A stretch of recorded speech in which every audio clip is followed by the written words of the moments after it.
नरेंद्र मोदी 48 घंटे के लिए ध्यान में गए हैं कन्याकुमारी विवेकानंद मंडपम में, कैसे देखते हैं? जैसे हमको मालूम हुआ कि हमारे भारत के माननीय प्रधानमंत्री जी कन्याकुमारी में ध्यान मंडप में गए, वैसे हम भी सरयू में स्नान करके और श्री राम जन्मभूमि दर्शन करके इतनी धूप में मैं आया और भगवान श्री राम लला के चरणों में वहां प्रणाम किया और प्रभु श्री राम लला को निहारा और मैंने कहा कि हे प्रभु श्री राम, जैसे विवेकानंद जी को दिव्य दृष्टि मिला था वैसे हमारे भारत के माननीय प्रधानमंत्री जी को दिव्य दृष्टि मिले, जो 48 घंटे तक वो कर रहे हैं ध्यान, और उनको अवश्य दिव्य दृष्टि मिले। जब विवेकानंद जी को दिव्य दृष्टि मिल सकता है तो हमारे भारत के माननीय प्रधानमंत्री जी को दिव्य दृष्टि मिले। और जो विपक्षी है, अगर हमारे भारत के माननीय प्रधानमंत्री जी के मिले बोलेंगे तो उनको जूतों से मारा जाएगा, क्योंकि ये संविधान के खिलाफ है। एक भारत के ऐसे महान नायक प्रधानमंत्री है और ये विपक्षी बुखला गए हैं, मानसिकता ठीक नहीं है।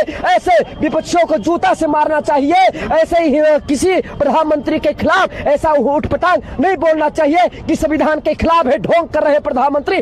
ढोंग तुम लोग कर रहे हो जो राम को नहीं मानते थे, राम के अस्तित्व को नहीं मानते थे। हमारे भारत माननीय प्रधानमंत्री जी भारत के भविष्य है, और अगर नरेंद्र मोदी जी नहीं आएंगे, दूसरा आ जाएगा तो भारत बर्बाद हो जाएगा। संस्कृति सनातन धर्म को ये लोग नष्ट कर देंगे। हमारे भारत के हमारे प्रधानमंत्री जी को दिव्य दृष्टि मिलेगा, ये हम अयोध्या से संत समाज कह रहे हैं। महामंडलेश्वर अच्छी बात है, क्योंकि वो दिव्य स्थान है, दिव्य दृष्टि प्राप्त हुई है। विवेकानंद जी विश्व में प्रसिद्ध हुए थे, और वह साधना कुछ ऐसे होते हैं जिसके पास उनको ऊर्जा मिलती है, शक्ति मिलती है, और ध्यान से। और ऐसी स्थिति में वो भी माननीय प्रधानमंत्री जी गए हैं और ध्यान करेंगे। ध्यान करने के बाद उनकी शक्ति और ऊर्जा मिलेगी, जिससे कि वह उनको वो सक्षम होंगे अपने कार्य करने में।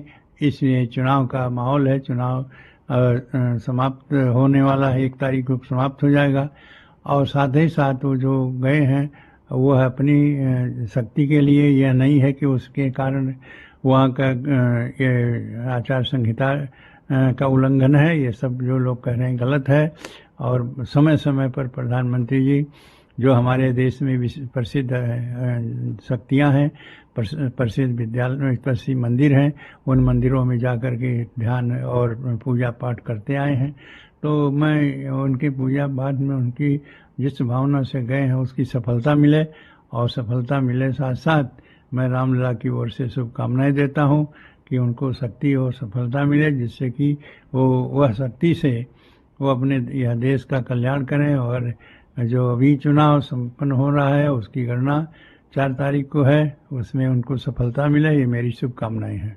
क्या तीसरी बार प्रधानमंत्री बनने के बाद जो अधूरे काम है पूरे करने? जी हाँ, बस यही है कि जो उनके अधूरा का शेष रह गया है उसका तीसरी बार एक प्रधानमंत्री के रूप में शपथ ग्रहण करके उसको पूर्ति करें, ये मेरी शुभकामनाएं, शुभ आशीर्वाद है।